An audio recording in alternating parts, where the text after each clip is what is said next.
What is going on, everyone? My name is Andy. Welcome back to another FPL video. In this one, we're doing transfer tips ahead of Game Week 4. We might revisit this next week. I did wonder if it was maybe a little bit early to do this video, but there's some big names that I want to talk about, some players that people are looking to bring in, maybe early, maybe on wildcard, whatever it might be. We're going to talk about them, including some players that are being removed, and possibly for good reason. So if you enjoy it, give it a like, hit that subscribe button, and let's talk about Fantasy Football Scout. So if you haven't already signed up to Fantasy Football Scout, make sure that you do. There is a link in the description below. It'll really help you out as an FPL manager. If you want to look at stats, compare players, check out your team, maybe transfers and things like that. There's loads of tools to use. I've been using it, like I said before, for like 10 to 11 years now, ever since I started playing FPL. There is still last chance, as you can see from this article on their site, to get the discounted membership price. To be honest, even when it goes up, I still think it's great value. But if you're thinking about it anyway, you need to get in before this stops. Now, I've been told it's basically going to go up from Wednesday night, which is when this video is going to go out in the daytime of Wednesday, into Thursday morning. So at some point, Wednesday night, Thursday morning, the price is going to go up. So if you watch this video before then, make sure you go and avail of the discount. If you watch it afterwards, it's still really good value. And I thought, rather than show you the individual tools, I'll just run you through the article just so you can see exactly what is on offer. So there's a bunch of stuff. So members only articles and advice. So they've got people like Simon March, who's a very nice guy, by the way. I've met him, former winner of FPL. They've also got videos as well with other really good FPL managers too. There's Rate My Team, so you can stick your team in there very easily. It can show you who to bench if you're stuck, who to captain possibly if you're not really too sure about what to do. You can look at transfers, how much is that going to kind of affect your projected points and stuff like that. You've got the season ticker, which at different times of the season you can start planning ahead who's got the best fixtures, which teams might you want to target from a defensive or an attacking point of view. You can order them by the amount of game weeks you want, so you can look at the next 4 game weeks, 5, 6, 7, 8, 9, 10, however you want to do it. It's very customizable. There's the transfer planner as well, so you can request that in the members area. You've got head-to-head comparisons, so this one's showing you Calvert-Lewin and Ings, and again, you can set that for the whole season. You can set it up for the last 4 game weeks, last 6 game weeks. There's so much customizable stuff on there. It's absolutely crazy, and they do have a beta site where they're trying to kind of upgrade a few things. So you've got like spider diagrams like this, player and team stats, match analysis. As soon as the game is finished, it's got all the stats from that game, shots, XG, expected assists, created chances, whatever you want, they've got it, right? And that's probably not even all of it if I keep going down custom tables. Basically, there's a lot of stuff there. It's really helpful. If you want to give it a go, link in the description below. Get in there before that price goes up. Of course, it's still really good value afterwards, but you might as well make use of a bit of a save and go and pay for it monthly or yearly, however you want to do it. Okay, so let's talk about Cristiano Ronaldo. Now, I didn't do a whole kind of reaction stream when his price got dropped because I'd already done a kind of reaction stream once we knew he was coming to Man United, and I kind of already gathered that he'd be 12.5 million. And I've kind of, every time I've done a video, so even like the wildcard video, I just assumed that he'd be 12.5, which is what he was. And I think that's a fair price, okay? You can't compare what he did in Serie A last year with Lukaku. I think FPL has to work a little bit differently than that, in that the pull of Ronaldo is huge. If you price him at 11.5, the same as Lukaku, everyone just gets him in without even thinking about it, right? The Man United fan base is a lot bigger. Ronaldo's personal fan base is massive, and people want to bring him in. So you make him too cheap, it's just too easy for everyone to do. So they had to price him at least 12.5. Some people would have liked to have seen him more expensive, by the way.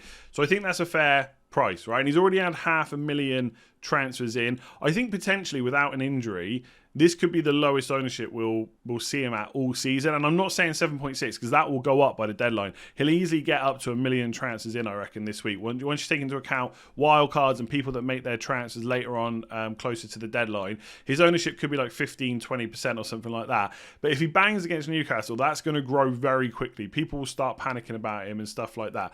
Now, let's go around some kind of concerns about him that people have about whether you should bring him in straight away. For what it's worth, if I'm on a wild card, I definitely have him in. No questions asked. You might as well start with him, and you can always downgrade. He's the most expensive forward in the game right now because Kane's dropped in price a little bit.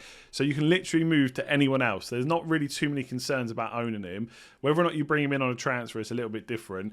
So first of all, the fixtures are good, right, for the next 4. You can look at it more long-term if you want to, Lukaku versus Ronaldo. And yes, I would say over the next kind of 7 to 8 game weeks, Lukaku's fixtures pretty much win out. But in the short term, Man United's fixtures are better, right? Newcastle, West Ham away, and Villa is better than Villa, Spurs, Man City, right? And then game week 7, you could say that Southampton is better than Everton, right? But having Ronaldo against Everton is not a bad thing, Okay, they're not that good of a defense. So if you've got Ronaldo and you have to make another transfer and you can't get to Lukaku until game week 8, that is not a problem. If you had to keep Ronaldo for the next 3 to 4, maybe even for Leicester, that is not going to be the end of the world.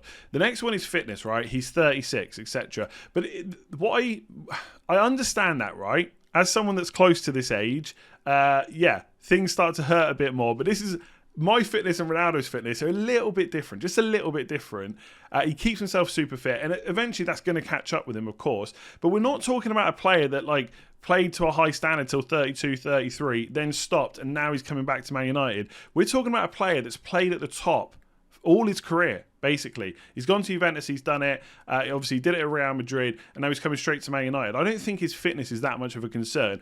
And as for starting against Newcastle, I'd be very, very, very surprised if he doesn't start, because it's at Old Trafford, which I think is one of the biggest reasons. But also, he's going to play over the international break. So as long as he comes back from that without an injury, I just don't see why he wouldn't be thrown straight in. If anything, playing minutes in international break kind of keeps your fitness up. And we already know what levels of fitness he's at. So I don't see that being a huge concern. I don't like this whole thinking about how he's going to play and having to train with a team. Lukaku barely had any train. I'm not even sure if he completed a training session. If he did, he didn't complete very many. He went straight in and he absolutely bullied Arsenal. You know why? He's a great player. You know who else is a great player? Ronaldo. So I don't think there's any issues with him starting. But obviously, if you're using transfers rather than a wildcard, you might as well wait until next week, see what Solskjaer says about him, see what happens after the international matches, and then make your decision. The other one is penalties, right? I would be extremely surprised if he doesn't get penalties. This is one of the greatest goal scorers to ever live playing football. I just don't see why you wouldn't take him off Fernandes. Fernandes is a teammate at national level as well. And also, you see Calvert-Lewin and Richarlison, a bit of the argument they had. Salah wouldn't like to give up penalties, that's for sure.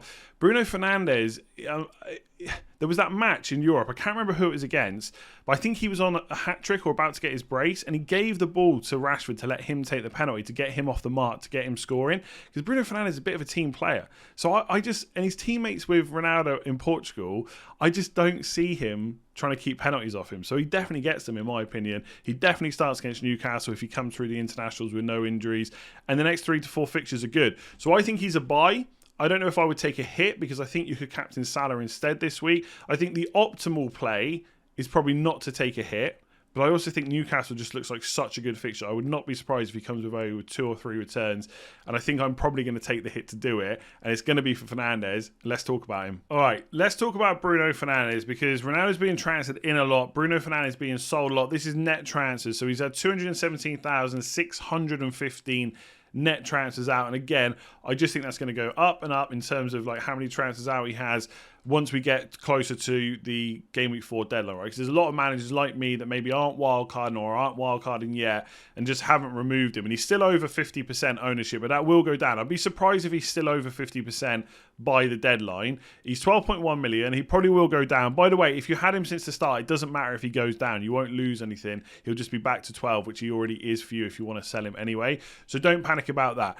The key question mark is penalties, right? Is he going to lose them? I've just said Ronaldo's going to get them. Therefore, yes, Bruno Fernandes will lose them. We look at what happened last year. He got 18 goals, 14 assists. And I think that 9 of those goals were penalties. So we take them away. Overall, last season, he got 23 returns, 14 assists, and 9 goals. Still not that bad. But I think once you're priced 12 million plus and you've got no penalties, it makes it very difficult to own you, especially when you can have Salah, or you can have Kane, or you can have Ronaldo, or you can have Lukaku for a cheaper price, right? And we don't even know if Lukaku's on penalties, but at least he's a little bit cheaper. So it does make it difficult to own Fernandes. But let's not pretend that penalties is the only way he gets returns, right? Game week 1, he gets a hat-trick. All of a sudden, people are looking to captain him and stuff like that. He's blanked twice. Now we're looking to get rid of him. I would say if I try and put my sensible head on, where I'm not right, we've all got to buy Cristiano Ronaldo, it's Newcastle at home. If you're having to take a hit, you can make a case to keep Fernandes and maybe do the move the week after instead, or perhaps just keep Fernandes the whole way through, because in game weeks 4, 5, 6, and 7, look at Salah. He's got Leeds, Palace, Brentford, Man City. So, okay, in Game Week 7, you don't want to captain him, but you could captain Bruno or Ronaldo against Everton, or you could captain Lukaku against Southampton. So, Ronaldo doesn't even necessarily come in as the best captain option, which means using a transfer for Bruno might not necessarily be the best thing to do if you're happy to captain Salah. If you're not, and you really want to captain Ronaldo, then fair enough, just sell Bruno Fernandes, right? I'm not saying that you can't sell him. I'm just saying that you maybe don't need to against Newcastle at home. We've already shown this year that he can score goals from open play, just like he did last year. There's assists to come as well. The only thing I would say is, what happened in that first game against Leeds? I mean, one, it was Leeds, right? And Man United kind of smashed them last year. You know, I think it was 6-2 or something like that. So one, it was Leeds, but also Greenwood kind of stayed. Like, if you go and look at Greenwood's heat map for that game, which you go and look at on Fantasy Football Scout, he was quite deep and he let Bruno Fernandes run on. Ronaldo's not going to do that. Ronaldo's staying front and centre. He's staying in and around the box to score goals. So yes, you could make an argument that Bruno Fernandes' assists will go up from last year, which is fine, but attacking returns aren't equal. So a goal is worth 5 points, an assist is worth 3 points. Therefore, if his goals drop, even if his goals drop by 9, his assists went up by 9, he's still losing 2 points each time, which is only 18 points over the course of a season. Maybe that's not too bad. He would still have over 200 points. But I think he's just not as nice or as good of an option over 12 million without the penalties. So, coming back to the main point, do I think you have to transfer him out this week? Again, if I was on a wild card, no way I'd have Bruno Fernandes. If I had 2 free transfers, I'd probably use them to get rid of him. If it's for a hit, I think you could possibly be, if you can get emotions aside and the desire to have Cristiano Ronaldo in your team, I think you can make a case just to keep him for Newcastle. Will I be doing that? Probably not. But I'm finding it hard to kind of overcome the bias. And I do think Bruno Fernandes going forward becomes a worse option. I just don't know if with Newcastle at home, there's a massive rush to get rid of him. Okay, let's move to the other side of Manchester. Manchester City, FERRAN TORRES, only 7.1 million, 357,000 transfers in. And the thing we like about him is he's playing number 9 for Man City. And the transfer window is now closed. Man City have not signed a new striker. Therefore, someone else is going to have to play in that 9 position. Now, in a normal world, we'd probably suspect that to be their number 9, Jesus, right? Who's come in as a striker, often played in that position, been backup for Aguero, sometimes played instead of Aguero, especially early on. But now apparently he's playing on the wing and he's keeping Mahrez out of the team. And this is, like, already I'm just thinking to myself, why are you even thinking about getting back involved with Pep Roulette? Because it's an absolute killer. Gundogan you take out because you don't think he's going to get any returns. He gets them. Mahrez you take out because he's not playing, but then he keeps coming off the bench and getting returns. He'll probably get a start at some point as well. But someone's got to play in that number 9 position. Now, Pep Guardiola will tell us that pretty much all of his squad can play there. Grealish, Mahrez, Sterling, Torres, De Bruyne, Gundogan can probably even play there as well. And to be honest, I would not put it past him to play someone else there. But right now, there's been a bit of a consistency where Gundogan's obviously playing in his normal kind of advanced 8 role. Grealish is kind of playing off the left. Sterling's also played there as well. Mahrez played the first game on the right. Now, Jesus has played the last 2. And Torres has played the last 2 up front. And that's quite big. Now, one key player we haven't seen back yet is De Bruyne, who's injured. I don't know exactly when he's going to be back again. We'll get more information over the international break. But he played number 9 a lot last year. But Torres has already been quite praised by Pep Guardiola. So I do wonder if he might keep his spot. Grealish stays out on the left, and Gundogan and De Bruyne play the kind of free 8 roles that they have at Man City. And then Jesus rotates with Mahrez on the right. It'll never be as simple as that because Foden's got to come back in at some point as well when he's back from injury. And so already I know Torres is not going to start every game, right? And one thing to remember is Champions League and stuff like that kicks up soon as well, starts up again soon. So I'm looking at those fixtures and I'm thinking for a short-term move, for a lot of people that are doing Bruno Fernandes to Ronaldo, obviously you've got to swap a forward to Ronaldo and you swap Bruno Fernandes to a cheaper midfielder. Torres looks like a good buy. For Leicester away and Southampton at home, that's quite decent. But then it's Chelsea away, then it's Liverpool away. And if you had to ask me now how many of these 4 he starts, 2, I guess, at least, maybe 3, possibly 4, but I'm not 100% convinced. And there's a lot of players around that 7 million mark, like Greenwood, possibly Jota if Firmino's out. You can drop down to Rafinha, who you know, maybe not Greenwood and Jota so much either, but you know they're going to get decent amount of minutes depending on who's kind of out. With Torres, it doesn't even really matter. If in the next game someone else was playing false 9, Mahrez was back on the right, Sterling was playing left, would any of us think that's surprising? Absolutely not. So for his value, I think he looks great. And the fact that he's played 2 games as a false 9 or a number 9, whatever you want to call it, and Pep said about his movement being similar to Jamie Vardy, and obviously De Bruyne being injured, I think he looks like a really good short-term option. Once De Bruyne gets back, it gets a little bit more difficult as to what's going to happen. But there is a chance that De Bruyne just plays in that 8 position and Torres stays up front. Is he going to start every game? Almost certainly not. But for 7.1 million, he could be worth the risk. What I would want, though, is, and this is almost talking to myself, what I would want to get back involved with Pep Roulette is to have all my other players as solid starting picks. One of the reasons that I got caught short at the start was because I had Mahrez and Gundogan, and so straight away I think I'm getting Pep Rouletted all over the place potentially, even though Gundogan started all 3 games. And once you've got those extra kind of minutes risks, it gets a bit harder to manage and you start to panic a bit more. If the rest of the team's looking good and you've got good bench cover and then you can afford to go Torres, then fine. But if not, I would possibly avoid him. So I'm just going to come straight out and say it. I think Danny Ings has to be sold right now. At the start of the season, I did say that, yes, okay, a lot of people were planning to have him for the first 3 fixtures and then move him on, which wasn't a bad strategy at all. You got 3 really nice fixtures, and to be fair, you've also got 3 returns. No, I'm not bitter about it. Not bitter about it at all. 97th minute penalty, worldy, and then an assist where he just passes it back to someone on the outside of the box. Anyway, he's got you 3 returns. Happy days.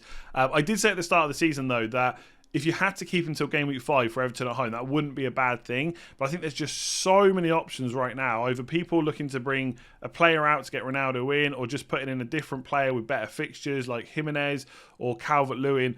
I just think you've got to do it. Even if you keep him for Chelsea, it's just Everton at home. But the main thing is, it's not even the fixtures. It's how poor Aston Villa have been. He's only had 4 shots in the box. And I know people will tell me, well, he's a clinical player. He doesn't need many shots. You still want your striker to be having a few more if you can, right? 4 in 3 games just isn't that much. He's only created 1 chance. I would say he's been a bit fortunate to get the returns that he has. Not to say that anyone doesn't deserve them or anything like that. At the end of the day, he is the second penalty taker, so El Ghazi wasn't on the pitch. But I just look at those games and I think Villa are going to be missing Buendia again. So they've already had Watkins out, and now Buendia's going to miss the next game, and they're still trying to sort out the kind of formation and how it all kind of fits together, and they've lost Grealish, which is such a big key player, and they're just not creating many chances or having many shots. That doesn't get any easier against Chelsea, so he has to go. If let's say everyone's fit, I think Calvert-Lewin has to be the one that comes in, or Antonio if you don't own him. Next up, Jimenez, probably just because he's got a good game week 4 fixture, but don't forget about Bamford. After Liverpool at home, it's Newcastle, West Ham, Watford, Southampton, Wolves, Norwich. 6 pretty nice fixtures. Leeds, I still have faith they're going to continue to attack, even though maybe they haven't been at their best so far this season. I think they're going to be fine. So there's so many options you can go with Danny Ings. I think this is a perfect week to sell. Chelsea away is just so difficult. So some people quite rightly pointed out that I didn't talk about Marcos Alonso in my video yesterday when I talked about Chelsea fixtures. I suppose the reason for that was subconsciously I just don't really see him as an option. So good time to talk about him now. He's already had 162,000 net transfers in. So people are seeing him as a popular pick. Obviously he scored 23 points already, 7.66 points per match, which is decent. And if you watched my videos last year, you'll know that I like Alonso. If Chilwell was out for the season or something like that, and they couldn't buy a new left back or get a new left back in, then Marcos Alonso would probably be straight in my team. He's that good in a back 5 system. He's so attacking. And to be fair, right, I've seen some of the highlights, but not necessarily all the full games of the first 3 games for Chelsea. A lot of Chelsea fans say he's playing really well. And Alonso is someone that I've seen in the past that Chelsea fans kind of jump onto quick when he's playing poorly, because he's not seen as a good defender. But he has played well, especially against Liverpool recently, which obviously was a tough game when they went down to 10 men. A tough game anyway, right? But down to 10 men in particular. The reason I kind of don't see him as an option is, first of all, if you bring him in, Spurs away, Man City at home, I don't necessarily see clean sheets. Yes, Alonso's very attacking, but you still need those clean sheets as well. And I know Chelsea are a really good defence, right? And I wouldn't back against them necessarily to get clean sheets in those games. But again, the odds are lessened than they would be in Villa, Southampton, Brentford, Norwich, right? So if you're getting him for the short term, that's not great. And also, there's no way that Chilwell keeps missing out. One of the reasons is he came back late, obviously because he was with the England squad. Alonso had played I think it was 4 or 5 pre-season games that he got minutes in, not necessarily full matches, but he got minutes in the legs. He played well, so Tuchel kept him in the team. I just don't see that happening all the way along, especially when Champions League and stuff starts. If Tuchel can get Chilwell up some minutes, like get some minutes in the legs, and then play against Spurs and Man City, is he going to kind of, I don't even want to say risk, because Alonso's played well, but I think he'd rather have Chilwell in those games. That's what happened at the end of last year. Alonso was in the team at the start. Chilwell then got in. And he pretty much kept his place. Yes, Alonso played here or there, but it wasn't all the time. It was very sporadic and wasn't really worth it. You could say the same for Reece James, to be honest. If you're not expecting him to play every game or most games, then he's possibly not worth it. I just think that's going to happen sooner rather than later with Alonso. Of course, I mentioned him, I think, on the captaincy video in Game Week 1. He did really well. I didn't even think he'd keep his place for Game Week 2 or 3, and he has. So that is a missed opportunity. But I just think going forward, that is going to get a bit more difficult. A bit like with Torres. Once Foden and De Bruyne are back, what happens there, we're not quite sure. When Chilwell's back, I'd be surprised if he doesn't start the majority of games. If you're a Chelsea fan, let me know if you think differently below. I just don't see Alonso as a long-term place where he's going to play like 5 out of every 6 games. I think he's more likely to play 2 or 3, and therefore I just wouldn't bring him in right now. So there we go, that is it for this one. Hopefully you enjoyed it. If you did, please do give it a like and hit that subscribe button if you're new around here. The growth has been incredible at the start of this season. Let's keep it going. Plenty of content to come before Game Week 4 and throughout the season as well. Leave me a comment below. Let me know if you agree or disagree with anything that I've said as well. Any players that I've missed that you're thinking of bringing in. We might do another one of these videos next week if there's loads more players to talk about. But I thought getting it in now, because there's so many big players that people are thinking to bring in or out, might be a good thing. And don't forget to check out Fantasy Football Scout. They have got that offer on, so it's a little bit cheaper. I still think it's great value if it goes up in price, to be honest, so don't let that put you off. But obviously, if you watch this video, you're thinking about it, get in there before the price goes up. There are so many tools, articles, videos to go and watch. It's a great resource as an FPL manager. So give it a go. Link in the description. Only other thing to talk about is Patreon. So if you haven't checked that out, there's a link in the description below as well. There's a few other Q&As and stuff over there. There's a mini league every single month. Slack access, depending on what tier you sign up with. I do the team news as well. Loads of stuff over there. So if you want to check that out, link in the description below. I'll leave it there. There'll be another video out tomorrow. I'm not quite sure what is yet, but I've got a load of plans for this week. So I'll just pick one of them and do it. Hopefully you've enjoyed this one anyway. Look forward to the next one tomorrow. Hit that like button, hit subscribe, and I'll see you again soon.